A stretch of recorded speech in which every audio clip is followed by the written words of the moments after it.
Hi everyone, welcome back to my channel. Indigo Diamond here with another video. Here to talk about episode 2 of Canada's Drag Race Canada versus the World Season 1. Before we get into the video, make sure you hit that subscribe button, like the video, and leave me a comment down below. Who are you rooting for? This week's challenge was Snatch Game. It's very giving me, oh god, very much reminding me of sort of like season 2 of All Stars, where they did Snatch Game episode 2. I kind of like when they do Snatch Game episode 2 because you've still got quite a lot of queens there. Because All Stars and, I mean, the older versions of All Stars and like the Versus World, they have a very small cast.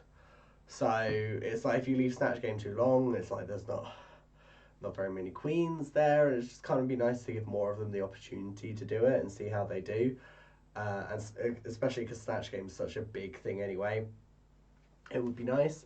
We have 2 queens this season that haven't done Snatch Game before. That's Victoria, oh my god, this cold is doing my nut in, making my brain not work. It's going to be interesting back at work tomorrow, isn't it? Victoria Scone, I hate saying it like that, but that's how she likes it pronounced, so that's how I'm going to say it. Scone, Scone, Scone. And Stephanie Prince. Neither of them have done Snatch Game. Honestly, I wasn't expecting much from Stephanie. I was expecting a lot from Victoria. But let's go through this. Let's try to remember who did who. Oh, brain not working. Why are you not working? Oh, Jesus. Wow. Okay. Top 2. Icesis Couture was top 2 this week. Definitely well deserved. Very much redeeming from where she was in her Snatch Game in her season. She did Donatella Versace. I don't know what accent that was supposed to be. Apologies. It was so funny. As soon as she got introduced, I was like, this is going to be good. Because Brooklyn introduced her, and Icesis instantly made fun of how Brooklyn said her name. She said, my name is, and said her name in her accent, and then with like an American accent, was like, not Donatella Versace. It was great. I loved it. It was hilarious. It was so good. Definitely well deserving. The other top 2 of this week was Raja O'Hara, who had been doing Big Frida. Did very well in my opinion. It would have been maybe even better if she'd been able to sort of like lower her voice, because I felt like a couple of times like she was almost like going up rather than, because like Big Frida's got like very big like commanding voice, which I love hearing her voice. It's just, I don't know, I feel like I would love to sound really weird, I would just love to hear her like talking to me as I'm falling asleep. I feel like it would be very soothing. I really do. But yes, definitely a well-deserved top 2. The rest of them were interesting. Victoria Scone was safe, and I agree with her being safe. She did Kim Woodburn. Oh my god, the cleaning lady from the British telly, and it was fine. Like the voice was there, you know, did very well. It's just, again, just didn't push as far as I think and the judges thought she could have. And they did have words about this on the main stage. You know, Brooklyn was like, you know, do you feel like you're welcome here, sort of thing? And well, she's like, do you feel like a Victorianly went, I have a lot to prove all of the time, lots of weight on my shoulders, that's why I've got these big shoulder pads and stuff like that. It was a shame, but I'm hoping that Victoria can kind of get out of this mindset and, I don't know, power through, because I don't know if I'm just like putting expectations on her for no apparent reason, but I feel like, I'm going to cough again in a minute. This is so annoying. This is why I waited till today to do the videos in hopes that this would be gone. I just feel like she can do so much. And yeah, it's a shame that she's not doing that, but only she can change that. So I really hope that she gets out of this mindset, whatever it is, and, you know, manages to really be like, yes, look, this is how amazing I am. Silky was safe as well this week. I agree. She wasn't great, but again, she wasn't bad. She did Lizzo. There wasn't a lot of jokes. Vanity Milan did someone called Spice. Again, was fine. Wasn't the funniest. There was a lot of like not very funny this Snatch game, but it's interesting because we also did had the reading challenge and that wasn't great. Rita Baga was safe. Rita Baga was fine. She wasn't as good as her last Snatch game, but she did a very well known.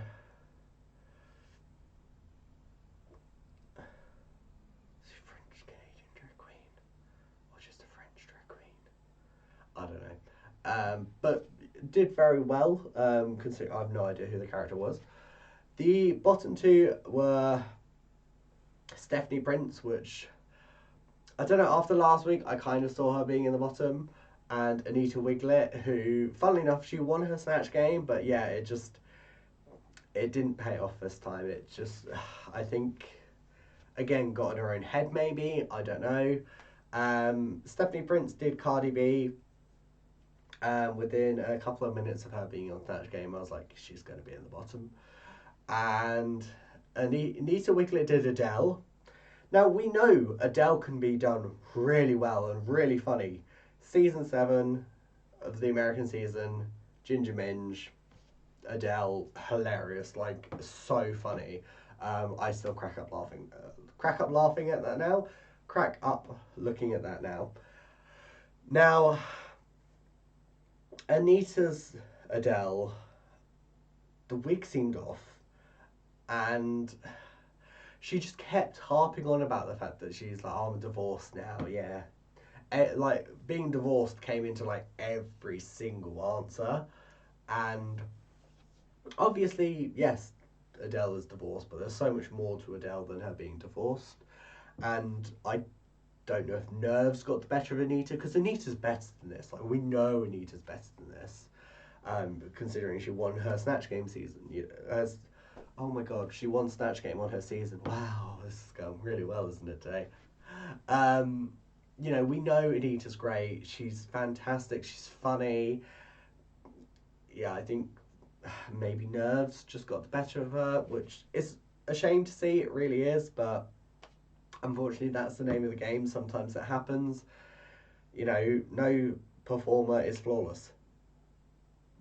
Now, when it came to the bottom two of Anita and Stephanie, I sat there and I went, honestly, for me, I would send Stephanie home, because this is her second time in the bottom, whereas Anita was low last episode and is now at the bottom.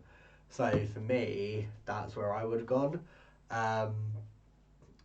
Now, difficult because the top two lip syncing were Icesis and Raja, and obviously Icesis, not only being Canadian, but she was on season 2 with Stephanie. You're like, oh, is that going to play into it? So the top two end up lip syncing, and Icesis wins. Now, I agree with this. The lip sync song was Skater Boy by Avril Lavigne, and Icesis very much gave you that sort of like rocker punk energy, and it just really wasn't Raja's sort of song. Which is fine, different people are good at different types of songs with regards to like lip syncing, singing. It just is the way it is. Raja didn't particularly do bad in the lip sync. She still did well. It's just Icesis very much matched the energy of the song. So Icesis is pronounced the winner. Raja is pronounced as safe.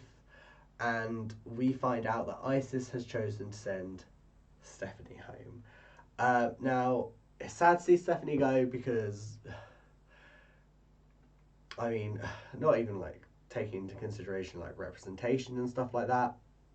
Just in general, she's really good with the looks and everything, and she really wanted to be there, but unfortunately, it's just a case of that's the name of the game. Someone has to go home, and she had been in the bottom the first 2 episodes, so makes sense. At the start of this episode, we did have a tense moment, I'm going to say tense moment, between Victoria and, well, Victoria spoke out about something. It gave a sort of like tense energy. It was very quickly resolved. It's just something I want to put my thoughts on. So Victoria brought up the fact that Stephanie used the word fishy in her lyrics from the previous episode. And she brought up the fact that she was like, you know, could you see how that as a cis woman could be offensive? And Stephanie did kind of like push back on it a bit and be like, well, you know, it's just looking like a woman, isn't it, being fishy? And Victoria made a very, very valid point, which I stand by, and is not now no longer a word I shall be using after that episode, because I completely get where she's coming from. Not something that I thought of. So, you know, this is where it comes down to educating people listening and taking action on that. Is the fact that, yes, fishy comes, it like means looking like a biological woman, but the term fishy is about like smelling like fish, and that constitutes, you know, as biological woman, that means you're smelled like fish. Is the kind of like parallel being drawn here.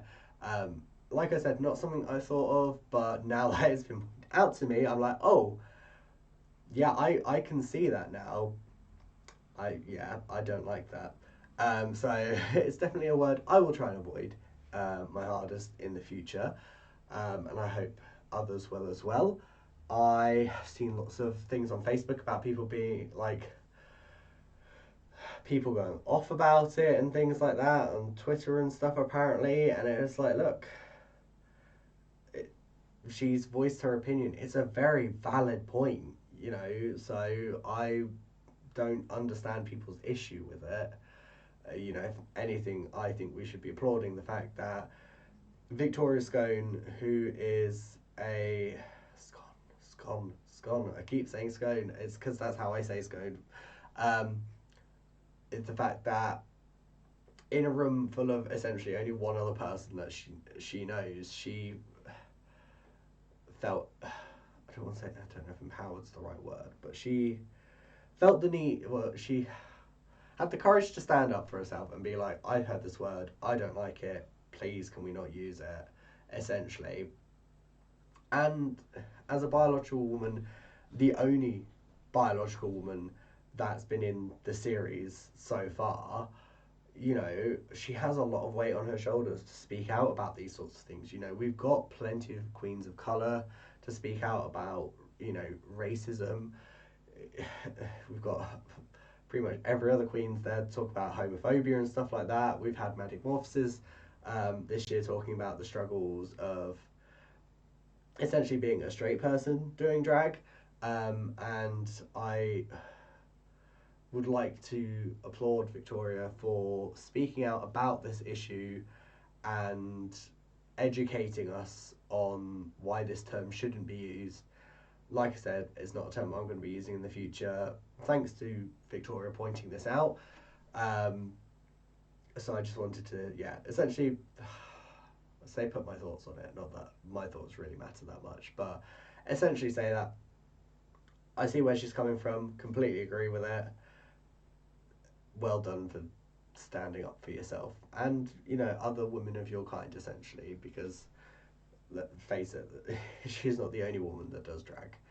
So yeah, that's going to be it for this week's episode. I'm going to sit down and try and drink more fluids. I've taken some cold and flu pills already, so I can't take any for another like 4 hours. That's going to be fun. But yeah, make sure you hit that like button, subscribe to the channel, and leave me a comment down below. Who are you rooting for? Until then, I'm Indigo Diamond, and I'll see you lovely people next time. See ya!